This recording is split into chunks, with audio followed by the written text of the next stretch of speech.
जय हिंद दोस्तों, स्वागत है आप सभी का इस सीरीज में जिसमें हम न्यूज़पेपर का एनालिसिस करते हैं। द हिंदू, इंडियन एक्सप्रेस दोनों ही न्यूज़पेपर को साथ में देखते हैं जिससे कि आपको दर बदर भटकना ना पड़े। तो आज हम 18 मार्च का जो एनालिसिस है वो देखने वाले हैं। काफ़ी इम्पॉर्टेंट एडिटोरियल देखने को मिलते हैं और ऑल इन वन है। शेयर आप नहीं कर रहे हो, शेयर ज़रूर कीजिए। इस वीडियो को आपके सामने प्रेजेंट कर रहा हूँ मैं, मयूर मोगरे। आप मुझे फेसबुक, इंस्टाग्राम पर फॉलो कर सकते हो और पीडीएफ और वीडियो अपडेट्स के लिए जैसा मैं कहता हूँ कि पीडीएफ बहुत इंपॉर्टेंट होती है, आप रिवीजन जो है वो कर सकते हो। पीडीएफ और वीडियो अपडेट्स के लिए आप मुझे टेलीग्राम पर फॉलो कर सकते हो, लिंक सभी की डिस्क्रिप्शन में दी हुई है। तो हर रोज़ की तरह यहाँ पर एक एमसीक्यू आपके सामने हाजिर है। अब ये आपको करना क्या है, वीडियो को पॉज करके इसका जवाब लिखना है, इसके रिगार्डिंग इन्फॉर्मेशन लिखना है, देन वीडियो को रिज्यूम करना है। यहाँ पर आपको बोला गया है कि कुछ स्टेटमेंट्स दिए गए हैं with respect to development finance institutions, आपको सही जवाब बताना है। Industrial finance corporation of India was the first DFI in India. दूसरा है कि बजट 2021-22 इसने यहाँ पर इनिशियल अमाउंट 20,000 करोड़ जो है डीएफआईएस के लिए दिए हैं। तो यहाँ पर सही जवाब कौन सा है ये आपको बताना है एंड उसी के साथ इसके रिगार्डिंग एक्स्ट्रा इन्फॉर्मेशन अगर आपके पास अवेलेबल होगी तो वो भी आपको लिखना है एंड देन वीडियो को रिज्यूम करना है। आइए यहाँ पर इंडियन एक्सप्रेस पर नज़र डालते हैं। अब यहाँ पर एक्सप्लेन सेक्शन अगर हम देखते हैं तो यहाँ पर कोविड केस पंजाब, यहाँ पर भी प्रोक्योरमेंट एंड पेमेंट मतलब पीडीएस सिस्टम, इस सब के बारे में यहाँ पर बात की जा रही है। देखिए पीडीएस सिस्टम हमने पहले देखी हुई है, एमएसपी पीडीएस सिस्टम सभी को अच्छी तरीके से हमने कवर किया हुआ है, तो इसको नहीं देखेंगे। ये वाला जो ये भी इंपॉर्टेंट नहीं है। देन अगर हम एडिटोरियल पेज देखते हैं तो इसमें यहाँ पर स्कॉर्पियो, यहाँ पर एंटीलिया, इसके बारे में ऑलरेडी मैंने कल ही एक वीडियो बनाया हुआ है और कल ही एक वीडियो डाला हुआ है। तो ये वीडियो जो है ये वीडियो आप ज़रूर देखिए क्योंकि इससे आपको पूरा इंसाइट जो है वो मिल जाएगा। सारे ही पहलुओं पर मैंने वहाँ पर चर्चा की है, जितने भी फैक्ट्स हैं सभी को वहाँ पर मैंने आपके सामने रखा है। तो आप ये वीडियो जो है वो ज़रूर देखिए अगर आपने नहीं देखा है तो। अब यहाँ पर अगर हम देखते हैं एक्सटेंडिंग दी, यहाँ पर जो पैंथियन बोला जा रहा है तो बेसिकली बीजेपी उनका हिंदुत्व उसके बारे में यहाँ पर बात की जा रही है जो एग्जाम पर्सपेक्टिव से इंपॉर्टेंट नहीं है। देन अगर हम बात करते हैं आइडियाज़ पेज की तो यहाँ पर ये वाला जो एडिटोरियल है काफ़ी इंपॉर्टेंट है। अगर हम मेंस पर्सपेक्टिव से भी देखते हैं तो काफ़ी ज़्यादा इंपॉर्टेंट हो जाता है। Basically MSP and e commerce जो है उसको यहाँ पर कंबाइंड करके हम कितना बड़ा मैजिक क्रिएट कर सकते हैं उसके बारे में यहाँ पर चर्चा की जा रही है, इसको हम डिटेल में देखेंगे। देन यहाँ पर अगर हम देखते हैं इस एडिटोरियल को तो यहाँ पर वही है कि रोड्स उस सब के बारे में बात की जा रही है, रोड्स ग्रोथ। तो बेसिकली इसमें दो चीज़ें जो है वो इंपॉर्टेंट निकल कर आती है, दो कॉन्सेप्ट्स यहाँ पर इंपॉर्टेंट निकल कर आते हैं, तो शॉर्ट में इसको समझने की कोशिश करेंगे। देन यहाँ पर डोंट बी टाइट फिस्टेड, यहाँ पर जो स्टेट्स है उनका जो फिस्कल डेफिसिट है वो किस तरीके से इंक्रीज हो रहा है और किस तरीके का ट्रेंड हमें यहाँ पर देखने को मिल सकता है उसके बारे में चर्चा की जा रही है। तो इसको भी हम शॉर्ट में कवर करने की कोशिश करेंगे। देन द हिंदू अगर हम देखते हैं तो इसमें गांधीयन रूट इन म्यांमार, देखिए म्यांमार में बहुत ज़्यादा कॉन्फ्लिक्ट जो है वो चल रहा है, वहाँ पर नॉन वायलेंस इसके बारे में यहाँ पर हमें देखने को मिल रहा है। तो गांधी जी जो है नॉन वायलेंस की बात और गांधी जी की बात ना हो ऐसा तो हो ही नहीं सकता है। तो यहाँ पर हम गांधी जी से रिलेटेड कुछ पॉइंट्स निकालेंगे जिससे कि अगर आपको ऐसे में पूछा जाता है तो आप उनके बारे में थोड़ी बहुत इन्फॉर्मेशन लिख पाओ। देन यहाँ पर री इवेल्युएटिंग इन्फ्लेशन टारगेट। अब देखिए इन्फ्लेशन महंगाई क्या होता है, राइज इन दी प्राइजेस, है ना, ये होता है इन्फ्लेशन। अब अगर आपने एमएम एकेडमी ऐप पर जो इकोनॉमी के लेक्चर्स चल रहे हैं वो देखे हैं तो उसमें जो 6th चैप्टर है, रमेश सिंह की किताब जो हम कवर कर रहे हैं 6th चैप्टर है एंड देन जो 7th चैप्टर है ये यहाँ पर पूरा इसी के बारे में इंफॉर्मेशन यहाँ पर दी गई है, मतलब इकोनॉमिक रिफॉर्म्स जो है। देन उसके बाद यहाँ पर इन्फ्लेशन जो है, जो इन्फ्लेशन टारगेट हम रख रहे हैं ना कि यहाँ पर 4+-2 इतना इन्फ्लेशन यहाँ पर रहना चाहिए, मतलब 2 से लेकर 6% के बीच में इन्फ्लेशन जो रहना चाहिए। देन उसके बाद फूड प्राइसेस जो है वो राइज होते हैं। तो ये सारी चीज़ें एकदम डिटेल में हम यहाँ पर हमारे इकोनॉमी के जो लेक्चर्स उसमें कवर कर ही रहे हैं। कुछ ऐसा कुछ खास नहीं है जो हमने पहले भी न्यूज़पेपर एनालिसिस में नहीं देखा हो। देन उसी के साथ साथ यहाँ पर बियॉन्ड प्राइवेटाइजेशन देखने की ज़रूरत है। अगेन वही प्राइवेटाइजेशन जो है मतलब वो जो हम देख रहे हैं डिसइन्वेस्टमेंट प्राइवेटाइजेशन सब उसी के बारे में यहाँ पर चर्चाएं जो की जा रही है, कुछ भी नया इसमें नहीं है। देन यहाँ पर अगर हम बात करते हैं इसकी तो इंडियाज डेमोक्रेसी, यहाँ पर हम डेमोक्रेसी को बैक कैसे, देखिए अभी आपको पता है कि हमारा डिग्रेड किया गया है, पार्शियली फ्री कंट्री के इसमें डाला गया है। तो यहाँ पर हमने क्या करना चाहिए जो फिर से यहाँ पर आ सकते हैं, तो इसमें 3 पॉइंट्स बताए गए हैं। पूरे एडिटोरियल में से ये 3 पॉइंट जो है यही सिर्फ इंपॉर्टेंट है, इसको हम यहाँ पर देखेंगे। देन यहाँ पर अगर हम बात करते हैं aligning missile deal with destination Manila, तो ये जो है ये बेसिकली अगर आप देखोगे तो ये एक इम्पॉर्टेंट एडिटोरियल है और ये वाला जो एडिटोरियल है ये मैं आपको पीपीटीज के थ्रू नहीं बल्कि आपको यहीं पर बताऊंगा, मतलब किस तरीके से एडिटोरियल हम पढ़ सकते हैं तो वो भी हम यहाँ पर देख सकते हैं। तो ये वाला जो है ये उस तरीके से यहाँ पर कवर किया जाएगा। तो चलिए यहाँ पर देखते हैं हमारे जितने भी ट्यूटोरियल्स हैं, लेकिन उससे पहले एमएम ऐप अगर आपने डाउनलोड नहीं किया है तो जल्द से जल्द कीजिए। यहाँ पर मेरे द्वारा बहुत सारे कोर्सेज लाए जा रहे हैं, जैसे कि इंडियन पॉलिटी कंप्लीटली अवेलेबल है, India year book completely available है, एंशिएंट हिस्ट्री कंप्लीटली अवेलेबल है, जियोग्राफी कंप्लीटली अवेलेबल है, एथिक्स कंप्लीटली अवेलेबल है, मॉडर्न हिस्ट्री कंप्लीटली अवेलेबल है, जो इकोनॉमी है वो कोर्स चल रहा है, प्लस उसी के साथ साथ डिजास्टर मैनेजमेंट का जो कोर्स है वो भी वहाँ पर चल रहा है, और काफ़ी क्वालिटी आपको हाई तो मिल ही रही है और लोवेस्ट प्राइजेस है। तो इसलिए जल्द से जल्द डाउनलोड कीजिए एमएम एकेडमी ऐप, वीडियोस को एंजॉय कीजिए। मतलब यहाँ पर एमएम एकेडमी को डाउनलोड करना है, साइन अप करना है, डेमो लेक्चर्स आप देख सकते हो। देखिए बिना डेमो लेक्चर देखे सब्सक्रिप्शन लेने में कोई मतलब नहीं है। तो यहाँ पर डेमो लेक्चर हर कैटेगरी में आप पहले 2 वीडियोस को एज अ डेमो लेक्चर देख सकते हो। देन उसी के साथ साथ आपको देखने को मिलेगा कि बाकी जगहों पर जितना 1 महीने का चार्ज होता है, यहाँ पर आपको 1 साल का उससे भी कम में मिल रहा है। तो इसलिए फटाफट ले लीजिए क्योंकि प्राइजेस जो है वो इंक्रीज होने वाले हैं। अब यहाँ पर हम आ रहे हैं पहले एडिटोरियल पर, स्मॉल कैन बी ब्यूटीफुल। यहाँ पर डिजिटल एम्पावरमेंट यहाँ पर बात की जा रही है, एमएसएमई फ्यूचर रेडी। अब देखिए हमारे जीएस पेपर 3 जो है उस पर्सपेक्टिव से काफ़ी ज़्यादा इंपॉर्टेंट है। अब इसमें जब हम बात करते हैं एमएसएमईज की, है ना, एमएसएमईज, तो देखिए आपके लिए होमवर्क ये है या फिर आपके लिए एक टास्क ये है कि आपको एमएसएमई की जो नई डेफिनेशन है वो यहाँ पर कमेंट सेक्शन में लिखना है। एमएसएमई की न्यू डेफिनेशन जो है वो कमेंट सेक्शन में लिखना है। एमएसएमई मतलब छोटे जो उद्योग होते हैं उसके बारे में यहाँ पर चर्चा की जा रही है, तो उसको यहाँ पर अपलिफ्ट करना बहुत ज़रूरी है। देखिए हमारी इकोनॉमी अगर हम देखते हैं तो बड़े बड़े इंडस्ट्रीज अगर और बड़े हो रहे हैं तो इनइक्वालिटी बढ़ेगी, लेकिन जो छोटे छोटे बिजनेसेस है वो अगर डेवलप्ड हो रहे हैं, वो अगर ऊपर जा रहे हैं, तो मतलब हमारी ओवरऑल इकोनॉमी जो है वो ऊपर जाएगी। तो यहाँ पर सबसे इंपॉर्टेंट चीज़ क्या है कि एमएसएमई को हम कैसे ऊपर ले जा सकते हैं। तो इसको अगर हम कनेक्ट कर देते हैं ई कॉमर्स के साथ, क्योंकि ई कॉमर्स जो है वो भी कुछ चैलेंजेस से जूझ रही है। ई कॉमर्स एमएसएमई यहाँ पर अगर हम कंबाइन कर लेते हैं, साथ में मिलकर यहाँ पर काम करते हैं, फ्यूचर के लिए ज़बरदस्त यहाँ पर हो सकता है। मतलब बेसिकली एमएसएमई को अगर हम डिजिटल एम्पावरमेंट दे देते हैं तो काफ़ी ज़बरदस्त जो सिनारियो है वो बन सकता है। हमारे यहाँ पर 3 सेक्टर्स देखने को मिलते हैं, primary sector, secondary sector and tertiary sector. Primary sector मतलब बेसिक प्रोडक्शन, जहाँ पर सीधा रॉ मटेरियल जो है उससे हमें देखने को मिल रहा है, बराबर है। एग्रीकल्चर हो गया, फॉरेस्ट्री, माइनिंग, फिशरीज। देन उसका सेकेंडरी आता है जिसमें हम इन शॉर्ट मैन्युफैक्चरिंग सेक्टर जो है वो कह सकते हैं कि यहाँ पर गुड्स जो उनका प्रोडक्शन हमें देखने को मिल रहा है ना।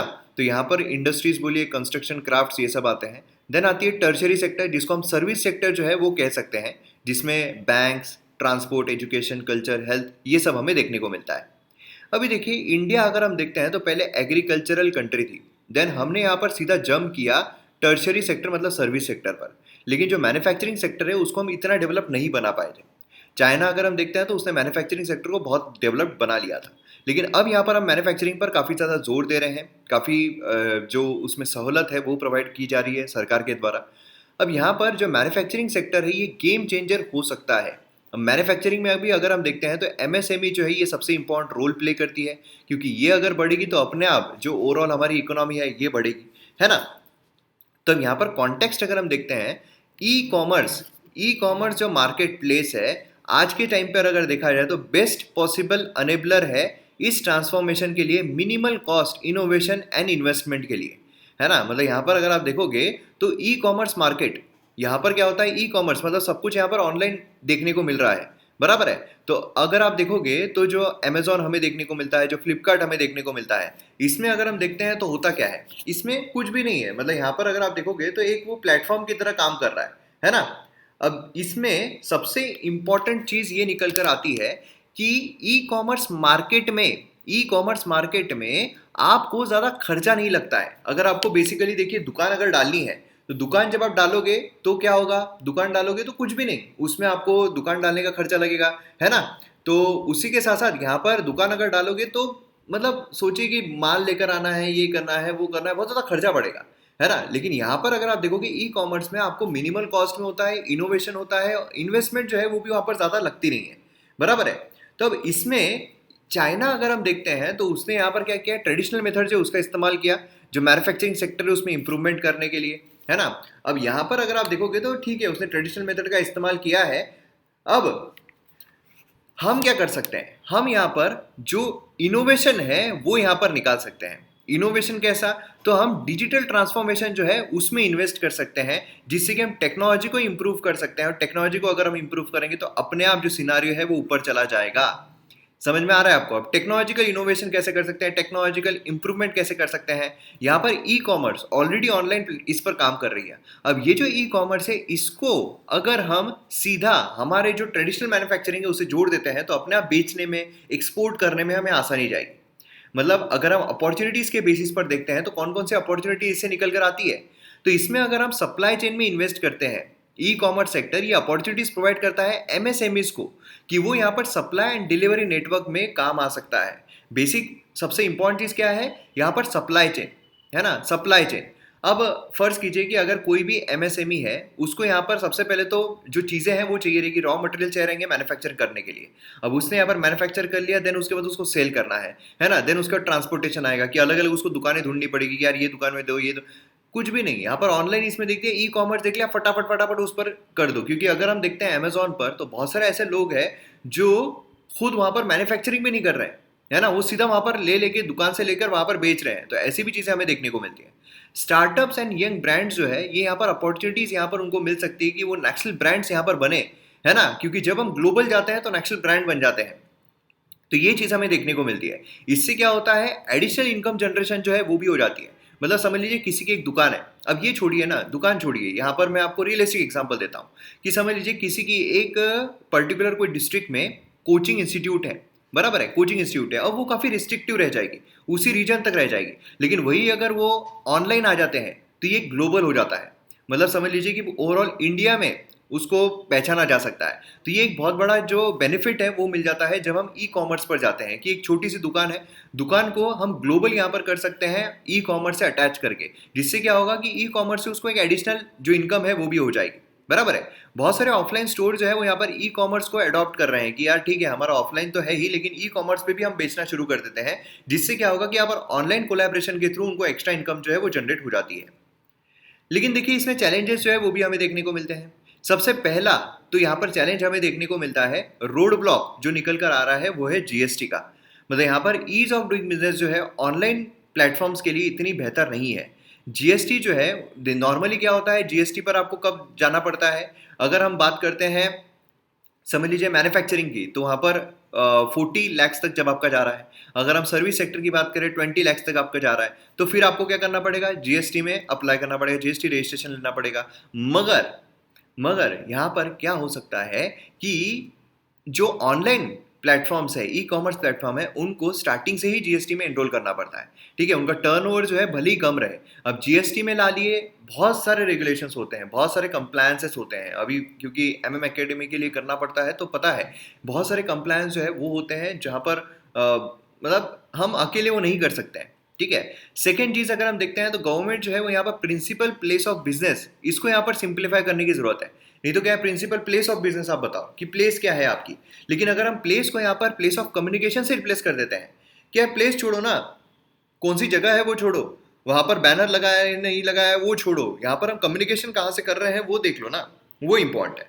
तीसरी चीज है, एमएसएमई को यहाँ पर हैंड होल्डिंग सपोर्ट जो है वो यहाँ पर देना है, understand how e commerce function. बहुत सारे एमएसएमईज ऐसे हैं जिनको अवेयरनेस नहीं है कि ई कॉमर्स फंक्शन कैसे करता है, उनको ये पता ही नहीं है कि हम यहाँ पर बेच सकते हैं नहीं बेच सकते हैं। तो यहाँ पर उनको अवेयरनेस प्रोवाइड करने की बहुत ज़्यादा ज़रूरत है, यहाँ पर उनको बेनिफिट जो है वो बताने की ज़रूरत है, जिससे कि ज़्यादा से ज़्यादा एमएसएमईज जो है वो यहाँ पर ई कॉमर्स पर आए।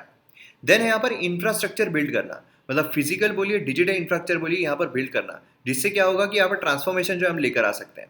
देन यहाँ पर है स्किलिंग पॉलिसी एंड प्रोग्राम, मतलब इसमें ई कॉमर्स सेक्टर जो है फ्यूचर डिमांड जो है हमारे सेक्टर की उसको मीट कर पाए।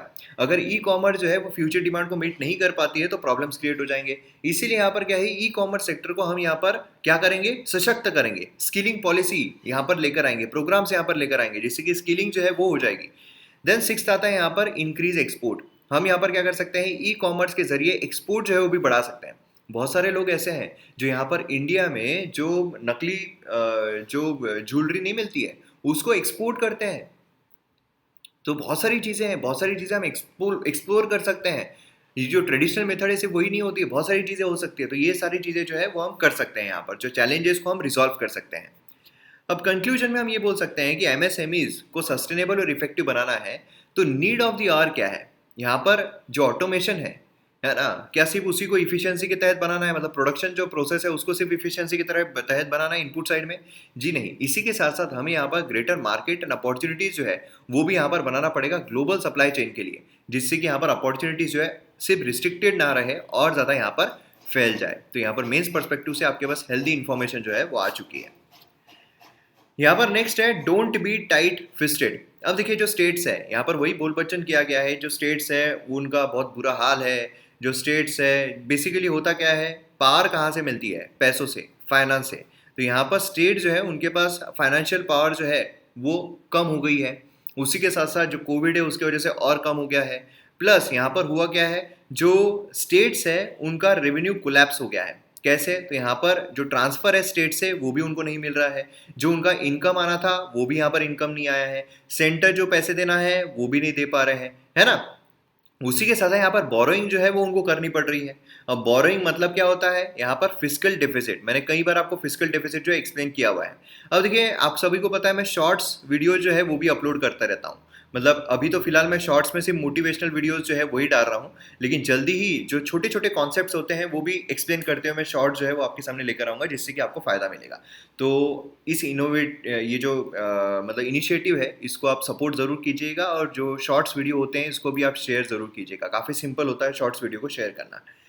तो यहाँ पर ये जो है काफ़ी प्रॉब्लमेटिक स्टेट का हो रहा है। सेकेंड चीज़ जो ये है कि यहाँ पर रेवेन्यू सरप्लस यहाँ पर रेवेन्यू डेफिसिट में जा रहा है, मतलब यहाँ पर रेवेन्यू जो ज़्यादा आता था उनको अब वो रेवेन्यू जो है डेफिसिट में जा रहा है, रेवेन्यू आ ही नहीं रहा है, जिसकी वजह से यहाँ पर फिस्कल डेफिसिट जो है वो उनका इंक्रीज होता हुआ देखने को मिल रहा है।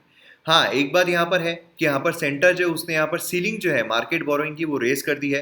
पहले वो 3% लेकिन अब 5% जो है वो ले सकते हैं, लेकिन उधार जो है वो अगर हम सीलिंग बढ़ा भी देते हैं लेकिन है तो उधार ही, चुकाना तो पड़ेगा ही, उससे प्रॉब्लम जो है वो क्रिएट होते हैं।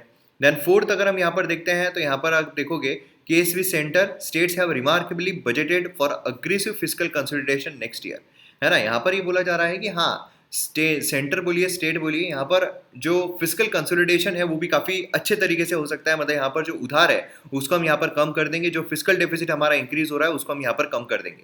देन फिफ्थ है यहाँ पर अग्रेसिव कंसोलिडेशन जो है ये कैसे हो सकता है? अब जो उधार है उसको हम कैसे कम कर सकते हैं?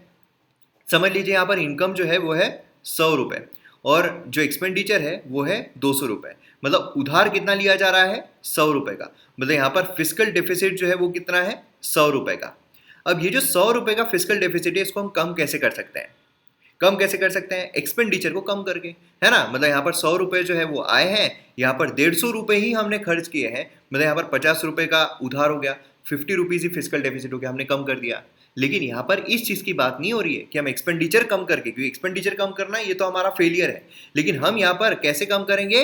रेवेन्यू को इंक्रीज करके, मतलब यहाँ पर जो 100 रुपये आ रहे थे उनको हम 150 रुपये कर देंगे, देन यहाँ पर 200 रुपये खर्च कर रहे हैं, मतलब फिर 50 रुपये ही यहाँ पर खर्च हो रहा है। फिजिकल डेफिसिट 50 ही है, लेकिन यहाँ पर हमने एक्सपेंडिचर कट नहीं किया, लेकिन जो इनकम आ रहा है उसको हमने रेज कर दिया। तो यहाँ पर रेवेन्यू एनहांसमेंट जो है वो यहाँ पर मिल सकता है। तो यही चीज़ यहाँ पर बोल बच्चन किया जा रहा है। नेक्स्ट यहाँ पर बात की जा रही है all roads don't need to growth. तो यहाँ पर आप देखोगे तो इसमें बेसिकली सिर्फ मोबिलिटी इंडेक्स आपको पता रहना चाहिए, एक्सेस डिस्टेंस इंडेक्स आपको पता रहना चाहिए। मोबिलिटी इंडेक्स अगर आप देखोगे तो मेजर करता है average speed of typical journey, and excessive distance index जो है ये रेशो होता है distance travel to straight line distance.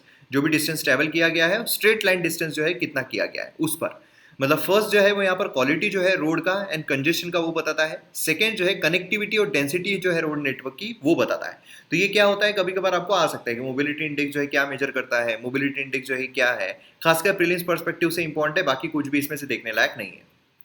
तो यहाँ पर आप देख सकते हो अलग अलग जो स्टेट्स है, अलग अलग जो राज्य है वहाँ पर हमें देखने को मिलता है। अगर हम मोबिलिटी इंडेक्स देखते हैं तो यहाँ पर इंटरसिटी सबसे अच्छा हमें तमिलनाडु को देखने को मिलता है। एक्सेस जो डिस्टेंस इंडेक्स है उसमें भी अगर आप देखोगे तो यहाँ पर महाराष्ट्र जो है 1.26 इस तरीके का हमें देखने को मिलता है।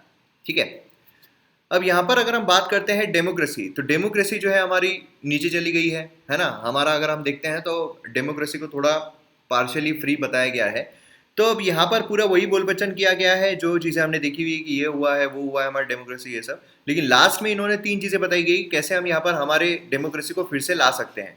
तो ये 3 पॉइंट्स यहाँ पर आपको देखने को मिल रहे हैं। पहला यहाँ पर है गवर्नमेंट जो है वो यहाँ पर जो पीविश रिस्पॉन्स है, जैसे कि होता है ना कॉपी पेस्ट करके ट्विटर पर हैंडल पर चला दिया है ना, तो ये चीज़ें जो है ये बंद कर देना चाहिए। जिससे क्या होगा कि यहाँ पर कॉपी पेस्ट ट्विटर कैंपेन जो है यहाँ पर सेलिब्रिटीज के द्वारा, प्रो गवर्नमेंट्स जो होते हैं उनके द्वारा, तो इससे क्या होता है, इससे इंटरनेशनल मार्केट में इमेज जो है वो खराब हो जाती है कि हाँ यार ये तो यही चीज़ चल रही है, मतलब यहाँ पर लोगों को बोलने की भी आज़ादी नहीं है, यहाँ पर गवर्नमेंट जो है ज़बरदस्ती दबाव डाल डालकर इनको इस तरीके ट्वीट कर रहा है, ऐसे सब चीज़ें निकल कर आती है।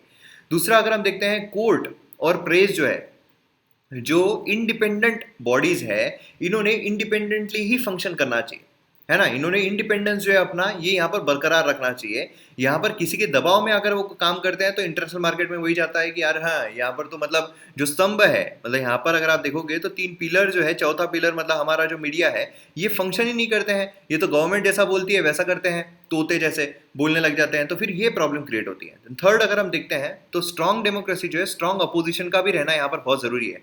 स्ट्रॉन्ग अपोजिशन रहेगा तो फिर यहाँ पर क्या हो सकता है कि जो क्रिटिसिज्म है वो यहाँ पर सही ढंग से किया जा सकता है। लेकिन स्ट्रॉन्ग अपोजिशन जो है उसकी भी यहाँ पर प्रॉब्लम है, तो हमें स्ट्रॉन्ग अपोजिशन जो है उसको भी सशक्त बनाने की बहुत ज़्यादा ज़रूरत है।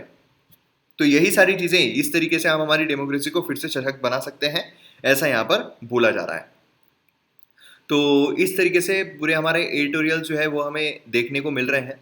अब देखिए जो हमारा एक यहाँ पर बचा हुआ है, कौन सा वाला बचा हुआ है, तो ये वाला अगर हम देखते हैं, aligning a missile deal with destination मैनिला। अब ये वाला अगर हम देखते हैं तो ये वाले एडिटोरियल को मैं अभी मतलब शाम को 8 बजे ये वाला जो वीडियो है वो आ जाएगा इसको लेकर, और इसके संदर्भ में मैं आपको बहुत सारी चीज़ें जो है वो एक्सप्लेन करूँगा। जैसे कि फॉर एग्जांपल कि हम यहाँ पर एडिटोरियल्स कैसे पढ़ सकते हैं, ठीक है, एडिटोरियल्स हमें कैसे पढ़ना चाहिए।